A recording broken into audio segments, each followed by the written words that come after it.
Boa tarde a todos. A paz do Senhor Jesus Cristo esteja sobre as nossas vidas, nossos lares, nossas famílias e sobre toda a humanidade, né?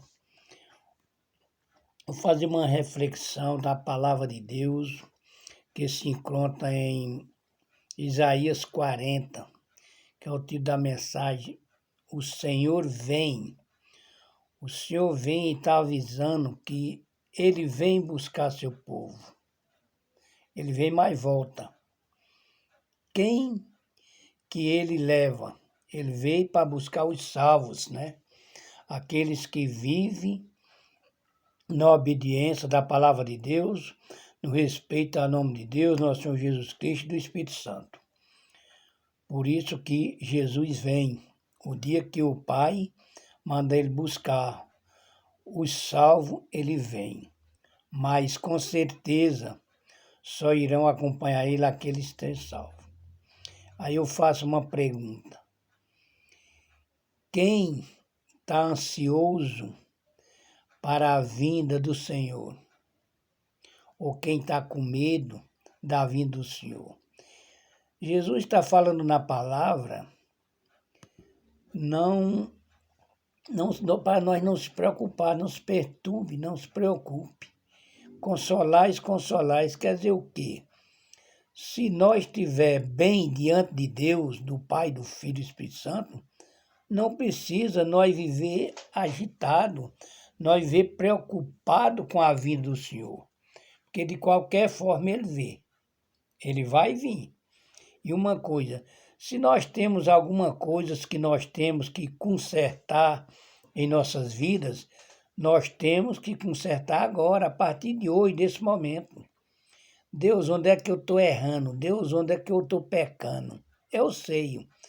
Me dá força, me dá coragem para que eu possa rejeitar todos os pecados, rejeitar todas as iniquidades, né, que o inimigo coloca diante de mim, né?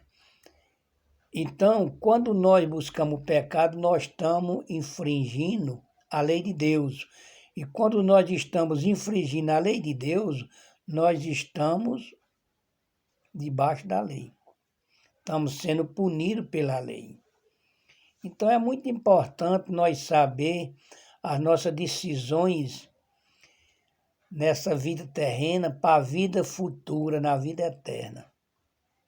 Aonde nós queremos viver a nossa vida eterna? Ao lado de quem nós queremos viver a nossa vida eterna? É muito importante nós tomar essas decisões, porque só existem dois caminhos. Ou o caminho da salvação, que é ao lado do Pai, ou o caminho da perdição, que é ao lado do inimigo. E a vida eterna já fala o nome, eternamente. Então nós temos que começar essa caminhada na direção que nós queremos ir agora, hoje. Qual é a nossa direção? Em busca de quem? Né? A palavra de Deus, a Bíblia está muito bem clara, ela é muito bem escrita, né? Que nós não podemos desobedecer a palavra de Deus. Nós temos que obedecer o santo evangelho de Deus. Nós temos que crer, acreditar, confiar, ter fé. Porque Ele prometeu um Salvador em nossa vida. Foi Jesus Cristo. Jesus Cristo morreu na cruz, levou todos os nossos pecados. Mas a humanidade voltou ao pecado de novo. Por quê? Porque tem um inimigo que é adversário do povo de Deus, do povo de Jesus Cristo, né, de Deus, né, que é Satanás. Então, quando ele coloca muitas coisas diante de nós, já é tentando nos ludibriar e nós cair nessas armadilhas que ele oferece, né? Mas nós temos que resistir às tentações. Nós temos que viver uma conduta irrepreensiva, né, para o mundo, né, como servos e servas de Deus. E para nós viver essa vida irrepreensível, nós temos que obedecer a palavra de Deus, seguir os mandamentos de Deus, a ordem que Deus determina para nós. Porque Deus não aceita desobediência. Deus não quer que nós sejamos desobedientes à palavra de Deus. Porque quando nós estamos desobedientes à palavra de Deus, nós estamos sendo desobedientes a Deus também, né? Porque a palavra é de Deus, é o que Deus está falando para nós. Deus não quer ver o povo dele perdido, quer ver o povo dele salvo.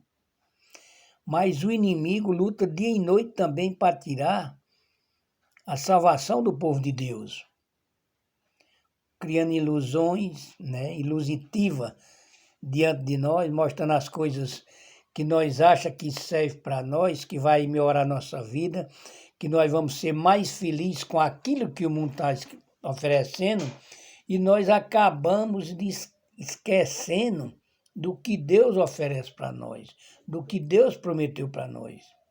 Ele prometeu salvação. Mas ele também não está dizendo que nossa salvação está garantida. Porque depende de nós. Nós temos que resistir o mundo, rejeitar o mundo, né? As tentações, nós temos que eliminar ela da nossa vida. O pecado, nós temos que eliminar da nossa vida. Porque Deus não quer pecador. Deus não quer alma suja, né? Ele quer alma limpa. Ele quer um povo sem pecado. Um povo que viva diligentemente para Ele, para a palavra de Deus, servindo a palavra de Deus. Porque Deus também não falou que dia vai mandar o Filho vir buscar seu povo. Nós sabemos se é hoje, se é amanhã, se é mais tarde, daqui a pouco. Ninguém sabe, só o Pai sabe. Mas ele vem com toda certeza e não vai permanecer aqui. Ele volta para levar o rebanho da obediência, o rebanho salvo, que é considerado povo de Deus. E eu espero que todos nós estejamos juntos nessa família do povo de Deus que sobe com Jesus. Porque aquela pessoa que não subir com Jesus, ele está condenado ao fogo eterno, ao lago de fogo, ele está perdido. Porque ele morreu sem Cristo. Quando nós morremos em Cristo, nós estamos salvos. O que é morrer em Cristo? Servir a Deus, servir a Jesus Cristo, o Espírito Santo, manter a nossa ordem eclesiástica, o nosso direito eclesiástico, tudo dentro dos estatutos de Deus, dentro do juízo de Deus, sendo obediente a Deus. Às vezes nós achamos que estamos numa vida eclesiástica de obediência e às vezes na nossa vida secundária, o dia a dia, nós não somos obedientes, porque praticamos erros, coisas que não devemos fazer, porque não é do agrado de Deus. Deus quer ter agrado de nós na nossa vida religiosa, eclesiástica e na nossa vida secundária. Nossos amigos de trabalho, nossa profissão, não importa quem seja. Então, essa vida eclesiástica é a vida que nós temos direcionada para Deus, para Jesus Cristo e Espírito Santo. A vida secundária é para nós aprender a conviver com as coisas do mundo. Não viver as coisas do mundo, mas saber conviver com as pessoas, saber viver as pessoas, respeitar as pessoas. Como nós somos na nossa vida eclesiástica diante de Deus. Nós estamos agradando a Deus em nossas vidas eclesiásticas, nossas atitudes, nossas obras, porque a vida eclesiástica é boa obra, boas atitudes, boas ações e muita fé. Mas só que a nossa vida secundária também ela depende de boas obras, boas atitudes, boas ações que nós fazemos no nosso dia a dia, um com o outro. Como que nós somos com nossa família dentro de casa? Nossos filhos, nossa esposa, ou esposa e marido e filho, como é a nossa vivência? Qual o ensinamento que nós damos dentro de nossa casa, para nossa família.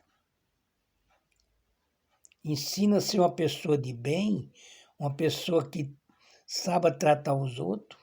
Ensinamos também que, em primeiro lugar, é Deus, é fazer a vontade de Deus, fazer a obra de Deus, seguir os mandados de Deus, o estatuto de Deus. Nós faz isso, nós ensina para nossos filhos, para nossa família também. Que jeito é nossa atitude de reprimir um filho nosso? É com educação, com ensinamento, com paciência ou com estupidez. Porque às vezes, pela estupidez que nós somos, os filhos não têm respeito de nós. Eles têm medo. E o filho não é para ter medo do pai, é para ter respeito pelo pai. Mas depende da qualidade de pai que ele é. Depende da qualidade de mãe que ele é. Para os filhos ter respeito e não medo. A mesma coisa é nossa vida secundária. Os nossos amigos de trabalho respeitam nós ou tem medo de nós, pelo que nós somos capazes de fazer? Essas coisas têm que ser tudo conjugado uma com a outra, porque essas duas convivências, essas duas vivências nossas, têm que agradar a Deus. Porque tudo vai ser prestado conta. No grande dia do julgamento, do juízo final no trono branco, os salvos vão ser apresentados por Jesus. Por isso que fala que Jesus é nosso advogado. Porque nesse grande dia, quem vai apresentar o povo salvo para Deus é Jesus. Nós estamos fazendo por onde está no meio desse povo salvo, dessas almas salvas. Porque se não tiver também no grande dia, vão ser representados por Satanás. E se forem condenados, vão junto Satanás para o lago de fogo. Quem não tiver no livro da vida, não terá vida eterna para Deus. Está condenado. Porque as obras dele não agradam a Deus. As atitudes dele não agradou a Deus. A obediência dele ele não teve com Deus, teve desobediência. Então, meu irmão, minha irmã, é muito importante em nossa vida, os nossos atos religiosos e os nossos atos secundários também.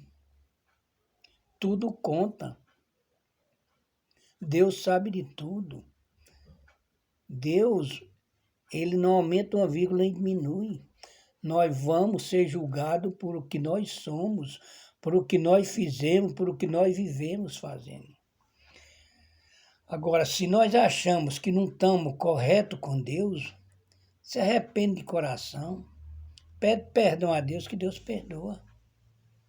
Uma palavra tão fácil para nós dizer, Deus, eu me arrependi de coração, me perdoa, Ele perdoa.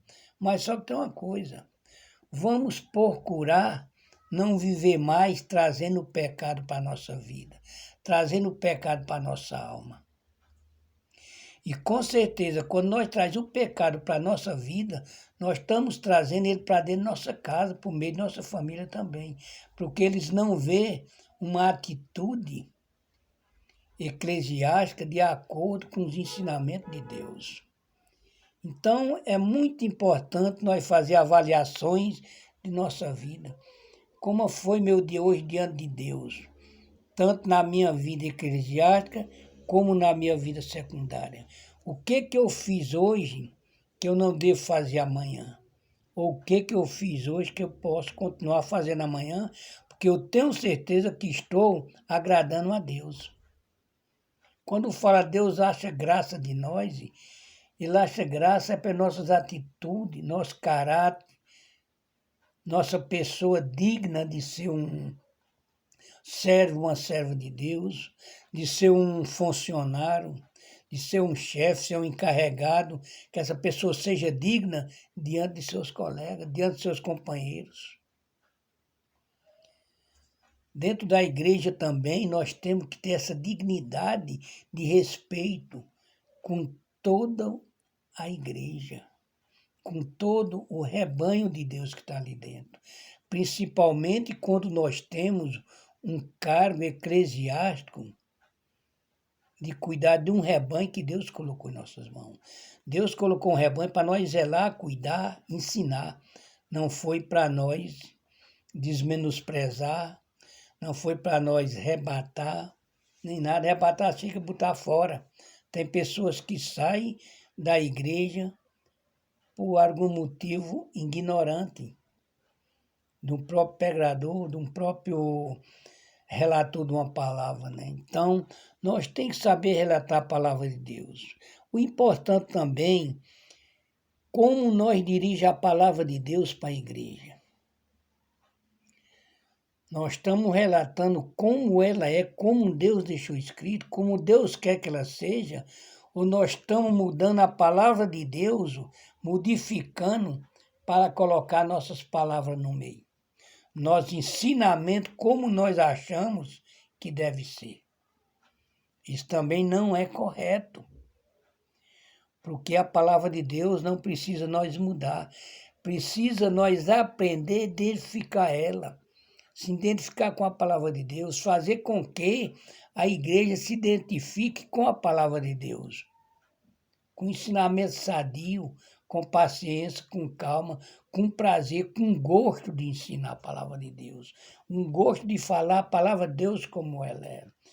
Nós não podemos distorcer a palavra de Deus de forma alguma.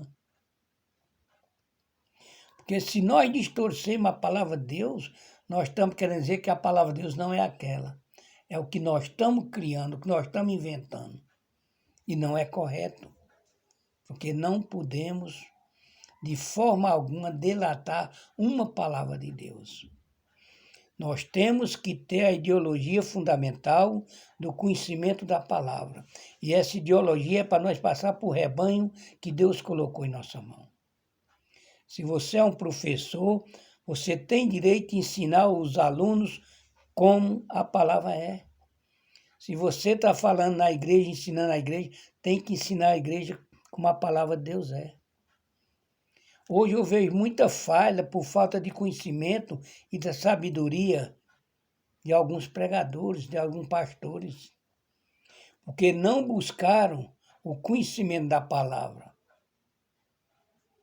Acha que a palavra é do jeito que ela vem, vai. Não. Ela tem que ser falada, relatada, explicada, para o povo na igreja ter consciência do que ele está ouvindo, ter consciência do que o pastor está falando. Porque aquela mesma palavra que edificou aquela pessoa, ele pode edificar alguém mais na frente. Ele pode edificar no trabalho, um vizinho ou qualquer outra pessoa, mas com sabedoria, que é o que Deus quer de nós. Paciência, sabedoria. Deus fala, ter conhecimento na palavra e sabedoria no falar. Porque às vezes uma palavra errada, ela acaba com um culto. Ela destrói um culto. Uma palavra mal colocada. Então nós temos que refletir muito. Nós temos que ter o conhecimento da palavra de Deus diária, né? Tem que buscar esse conhecimento que Deus permitiu nós ter. Esse conhecimento da palavra verdadeira que Deus permitiu nos falar. Mas para isso nós temos que viver em unção com o Espírito Santo de Deus. Viver em comunhão. Porque é o Espírito Santo de Deus que nos dá a palavra. Coloca a palavra em nossa boca. Jesus Cristo nos guia, nos orienta. Porque ele também foi professor, ele foi um mestre e nunca errou. Nunca deu ensinamento a não ser o ensinamento que o Pai deu para ele. E ele passou para os outros. Nós temos o direito também de passar esse ensinamento. Com sabedoria, com inteligência. E uma coisa, sermos humildes e simples. Não é porque eu sou um pastor, sou um bispo, um apóstolo, ou que eu for qualquer um, sou mais do que ninguém. Eu estou sendo acima um cargo eclesiástico, porque todos em nossa vida existe hierarquia. Mas como é nossa hierarquia diante do povo? Nós temos que ter uma hierarquia sadia, fiel, leal com a igreja, com as pessoas que depender e precisar de uma palavra. Nós, às vezes, achamos que só temos tempo para nós e não temos tempo para a igreja, não temos tempo para uma pessoa, para outra pessoa, porque parece que o tempo foi só para nós. Não, não, não. Nosso tempo Deus já deu, que foi o aprendizagem, que foi o ensinamento. Agora nós temos que ter o nosso tempo para ensinar, para doutrinar, para evangelizar. O nosso tempo é esse de hoje, como professores, como relator da palavra de Deus. Nós temos uma ideologia muito profunda na palavra de Deus, na obediência de Deus, como Ele quer que seja. Porque se nós falar para alguém com desobediência na palavra de Deus, aquela pessoa vai aprender desobediência. E o que nós estamos fazendo? Perdendo tempo. Deus não quer que nós tenhamos tempo perdido. De forma alguma. Deus quer que nós tenhamos tempo para ensinar, para doutrinar com amor, com fé, com paciência. Meu tempo já acabou? Não, acabou não. Quem determina é Deus. Vou terminando um culto, uma palavra, uma pessoa veio, eu queria falar com o senhor. Não, já terminou. Não, não terminou não. Nós estamos para servir a Deus e o rebanho 24 horas por dia. É a hora que precisa da palavra. É aquela pessoa necessitando de uma palavra e às vezes nós achamos que nosso tempo acabou, encerrou, não dá mais. Isso é um erro profundo. Isso não é feito para o povo de Deus.